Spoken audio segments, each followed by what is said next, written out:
मुज़ाकरात की गाड़ी ट्रैक पर ना चढ़ सकी। पाकिस्तान तहरीक इंसाफ की अदम शिरकत, मुज़ाकरात डेडलॉक का शिकार, इजलास बेनतीजा खत्म। स्पीकर के दोबारा राबते पर भी तहरीक इंसाफ का इजलास में शिरकत से इनकार।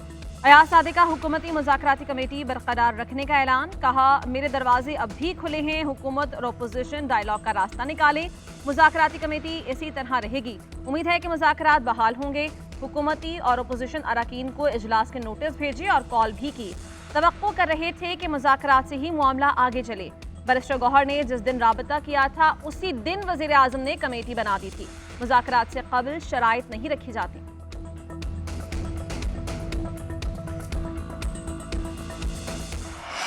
मैंने आपसे कभी चंदा मांगा है न कभी भत्ता मांगा है। ताजिर बरादरी को कोई शिकायत है तो मुझसे करें, किसी और जगह जाकर चुगली ना करें। Chairman Peoples Party Bilawal Bhutto का कराची के ताजिरों से खिताब, बोले सिंध में पीपल्स पार्टी की हुकूमत है, वजीर आला सिंध आपकी बात सुनेंगे। आपसे भत्ता नहीं मांगा जा रहा, अब आपकी जिंदगी को कोई खतरा नहीं है। अगर कराची से भत्ताखोरी खत्म हुई है तो उसमें मुराद अली शाह का भी किरदार है। मेरी सिर्फ एक ख्वाहिश है कि मुझे अपने लोगों को नौकरियां देनी है। मैं इस सूबे और मुल्क के लिए इलेक्शन लड़ता हूँ, मेरे नुमाइंदे जीतते हैं। मैं क्यों चाहूँगा कि कोई मेरे या हुकूमत के नाम पर आपको तंग करे। गैस हमारा आईनी हक है। विफाकी हुकूमत आपकी बात नहीं मानती तो हमारे साथ अदालतों में आए, मिलकर अपना हक लेंगे।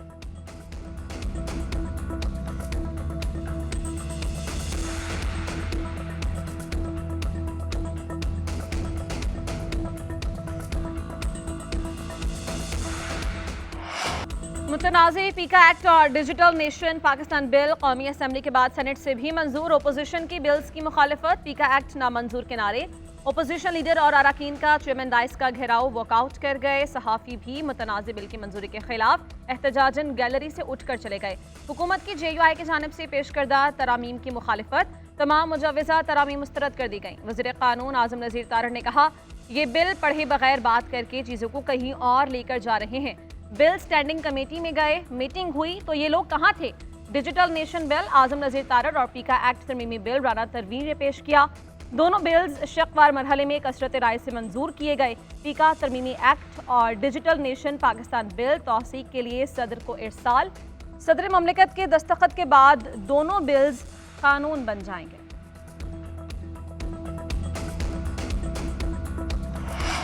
अमरीका का आला सतह का वफ्द 2 रोज़ा दौरे पर पाकिस्तान पहुंच गया। नई अमरीकी हुकूमत आने के बाद किसी भी अमरीकी वफ्द का ये पहला दौरा है। वफ्द की क़यादत टेक्सास हेज फंड के मैनेजर और ट्रंप खानदान के करीबी बिजनेस पार्टनर जेंट्री ने की। दोनों ममालिक के दरमियान मुख्तलिफ शोबों में इन्वेस्टमेंट और दो तरफ़ा ताल्लुकात पर तबादला ख्याल। पाकिस्तान और अमरीका के दरमियान इन्वेस्टमेंट के कई मुआहिदों पर दस्तखत किए गए। वफ्द में शामिल अरकान बिलखुसूस जेंट्री बीच की पाकिस्तान आमद सिफारती कामयाबी है।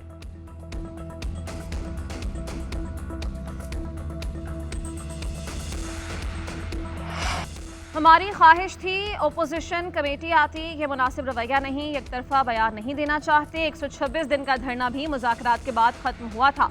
नायब वज़ीर आज़म इसाक़ डार की एक बार फिर तहरीक इंसाफ को बातचीत की पेशकश, कहा उम्मीद करता हूँ ओपोजिशन कमेटी वापस स्पीकर से राबता करेगी, अगली मीटिंग में बैठकर ओपोजिशन के सवालात के जवाब भी देंगे। हुकूमती कमेटी के तर्जुमान इरफान सिद्दीकी ने कहा हमने जवाब तैयार कर लिया है, तफसीलात नहीं बता सकते। हमारी कमेटी 31 जनवरी तक कायम रहेगी। ओपोजिशन ने स्पीकर से राबता करके दरवाज़ा खोला तो दोबारा बैठने को तैयार हैं। वज़ीर आज़म के मुशीर राना सनाउल्लाह ने कहा हुकूमत और ओपोजिशन के 3 बड़ों के बैठने के बयान पर कायम हूँ, अगर वो बैठ जाएं तो 70 साल के मसाइल 70 दिन में हल हो सकते हैं।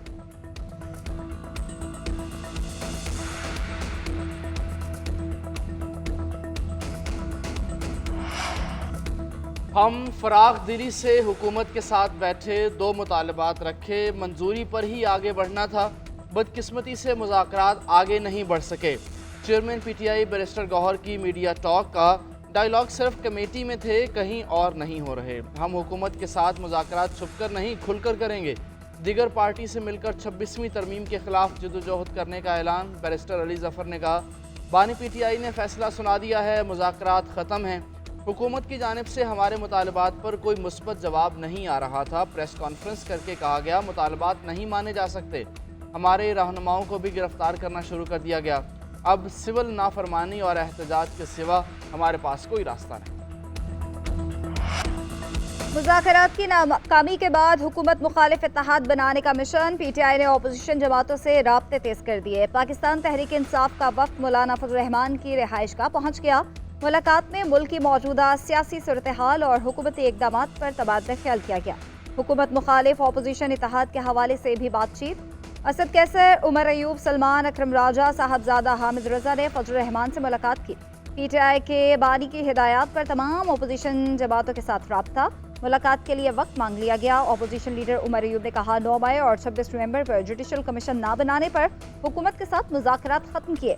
कामरान मुर्तज़ा बोले, पीटीआई ने हुकूमत से जारी मुज़ाकरात से मौलाना फजल रहमान को आगाह किया है।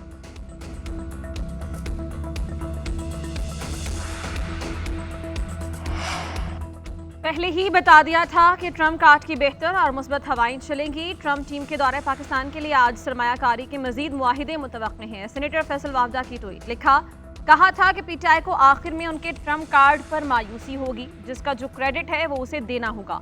पाकिस्तान के लिए जो रोनाल्डो का किरदार अदा कर रहे हैं और SIFC को पूरी कौम सराहती है। कामयाबियों का ये सिलसिला जारी रहेगा।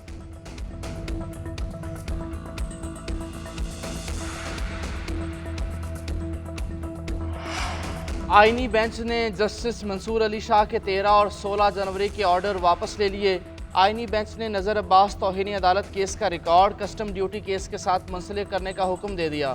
हुकूमत का जस्टिस मंसूर अली शाह तौहीनी अदालत केस का फैसला चैलेंज करने का फैसला। अटॉर्नी जनरल ने आईनी बेंच को आगाह कर दिया। जस्टिस जमाल मंदोखेल ने रिमार्क्स दिए, अदलिया की आज़ादी की फ़िक्र सिर्फ चंद को नहीं सबको है। जो काम करें वो तो ढंग से करें। कौन सी क़यामत आ गई थी, ये भी तो अदालत ही है। ऐसा लग रहा है हम गैर कानूनी बैठे हैं। मैं नाअहल हूँ या मुझे कानून नहीं आता तो मुझे बता दें। ये नया सिस्टम है, किसी को पसंद नहीं तो वो एक अलग बात है।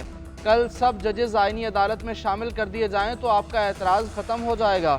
बैरिस्टर सलाहुद्दीन का जस्टिस मोहम्मद अली मज़हर से तल्ख जुमलों का तबादला। जस्टिस मोहम्मद अली मज़हर ने कहा, आप बता दें केस किस बेंच में जाएगा, क्या ये केस हम ख्याल के पास जाए या यहाँ चले। बैरिस्टर सलाहुद्दीन ने जवाब दिया, मेरी साख पर सवाल उठाएंगे तो वैसा ही सख्त जवाब दूंगा।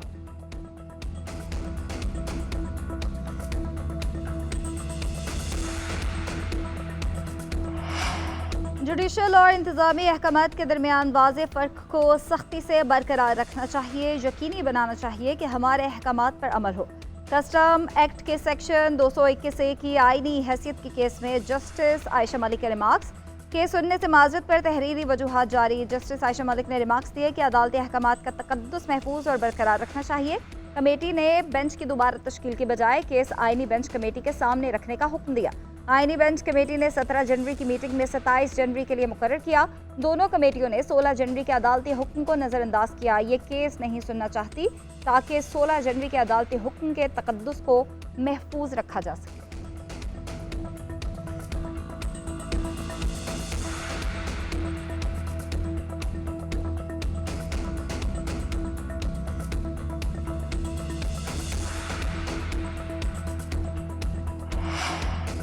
जब तक इल्ज़ाम ना हो उसे आर्मी एक्ट का मुर्तकब नहीं कहा जा सकता। चार्ज फ्रेम होना ज़रूरी है। पहले चार्ज हुआ, चार्ज की बिना पर तफ्तीश हुई। FBLE केस में भी यही बात हुई है कि पहले चार्ज फ्रेम होता है फिर तफ्तीश होती है। जब तक जुर्म को आर्मी एक्ट के मुताबिक साबित नहीं करेंगे, क्या वो मिलिट्री ट्रायल में ही आएगा? जस्टिस जमाल मंदोखेल का सिविलियंस के मिलिट्री ट्रायल केस में सवाल। जस्टिस मुसरत हिलाली ने ख्वाजा हारिस से मुकालमा करते हुए कहा, आजकल तो यहाँ भी जजेस पर सवालात उठ रहे हैं। क्या फौजी अदालतों में जजेस यूनिफॉर्म में होते हैं?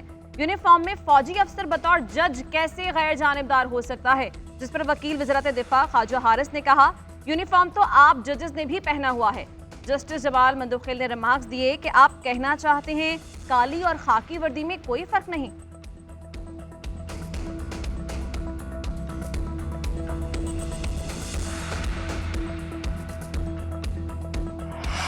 एडिशनल रजिस्ट्रार सुप्रीम कोर्ट नज़र अब्बास को बहाल कर दिया गया। ऑफिस ऑर्डर जारी। एडिशनल रजिस्ट्रार को आईनी मुकदमा रेगुलर बेंच में लगाने पर OSD बना दिया गया था।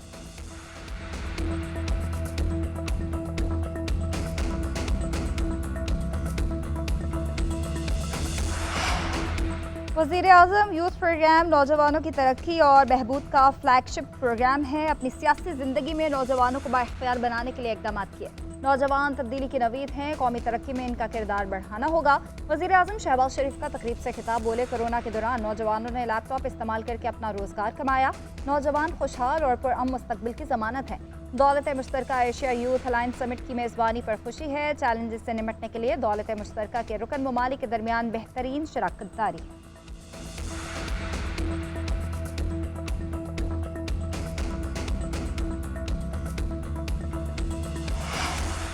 आप मजाक किया करें लेकिन उनके साथ जो बर्दाश्त कर सकें। आप लोग मजाक करते हैं, दूसरे लोग संजीदा ले लेते हैं। जो मजाक बर्दाश्त नहीं कर सकते वो किसी और डायरेक्शन में चले जाते हैं। वज़ीर आला सिंध मुराद अली शाह का ताजिरों से खिताब। कहा, इस सूबे के लोगों का जो हक है वो नहीं मिलता। कराची के इशूज़ नए नहीं हैं।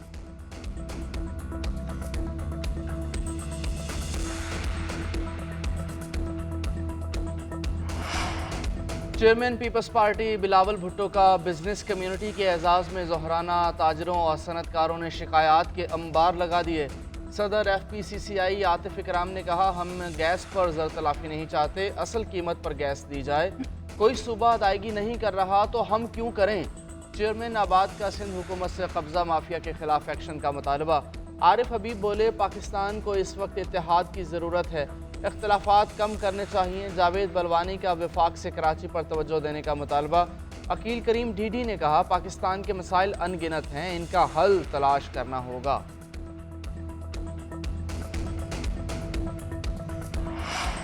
मुल्क की मईशत दुरुस्त गामजन है। तमाम मुआशी अशारिये मुस्बत रुझान जाहिर कर रहे हैं। वज़ीर ख़ज़ाना मोहम्मद औरंगज़ेब का इस्लामाबाद में तकरीब से खिताब। बोले, 2023 की निस्बत 2024 में मईशत मुस्तहकम हुई। हुकूमत पायदार मुआशी इस्तेहकाम की जानिब गामजन है। पॉलिसी रेट में कमी से सरमायाकारों का एतमाद मजीद बढ़ेगा। ज़र मुबादला के ज़खायर बेहतर, तरसीलात ज़र में इजाफा हो रहा है। आइंदा माली साल के बजट की तैयारियां शुरू कर दी हैं।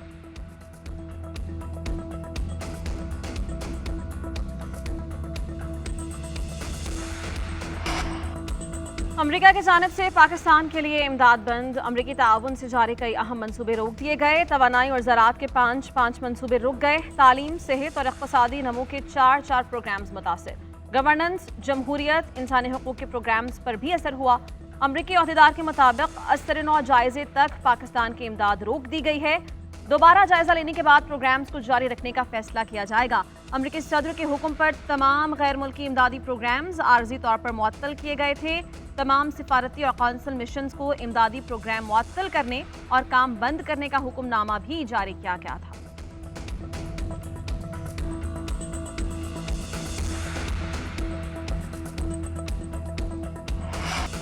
पंजाब हुकूमत का फरवरी में 20,000 घरों की तामीर का हदफ। वज़ीर आला मरीम नवाज का हदफ पूरा करने का हुक्म। कहा, सालाना 1 लाख घरों की तामीर का हदफ हर सूरत पूरा किया जाए।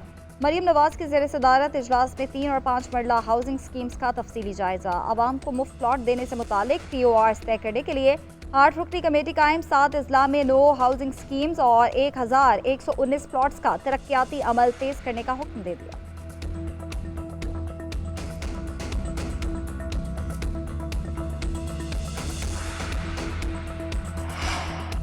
गवर्नर सिंध कामरान टिसोरी ने विफाकी उर्दू यूनिवर्सिटी को मजबूर यूनिवर्सिटी का नाम दे दिया। कॉन्वोकेशन से खिताब करते हुए कहा कि विफाकी उर्दू यूनिवर्सिटी की इमारत खंडरात का मंजर पेश कर रही हैं। तलबा को इसनाद के नाम पर जो लिफाफे दिए जा रहे हैं वो भी खाली हैं।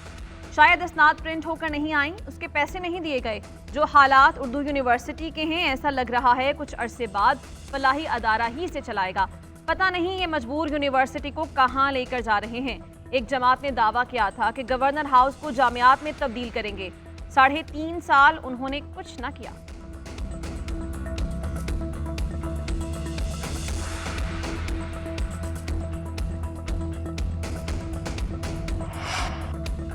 चेयरमैन PCB मोहसिन नकवी से USA क्रिकेट के CEO की मुलाकात। दोनों ममालिक की क्रिकेट सीरीज करवाने के प्रोग्राम को हतमी शक्ल देने पर इत्तेफाक। मोहसिन नकवी की हर मुमकिन मुआवनत की यकीन दहानी। कहा, अमेरिका में क्रिकेट के फ़रोग़ के लिए PCB भरपूर ताउन फराहम करने के लिए तैयार है। पाकिस्तान और अमेरिका में क्रिकेट के फ़रोग़ के बेपनाह मौक़े हैं। अमेरिकी कोचेज़ को पाकिस्तान में तरबियत देने की पेशकश की। CEO को चैंपियंस ट्रॉफी के मैचेस देखने के लिए दौरा पाकिस्तान की दावत भी दी गई।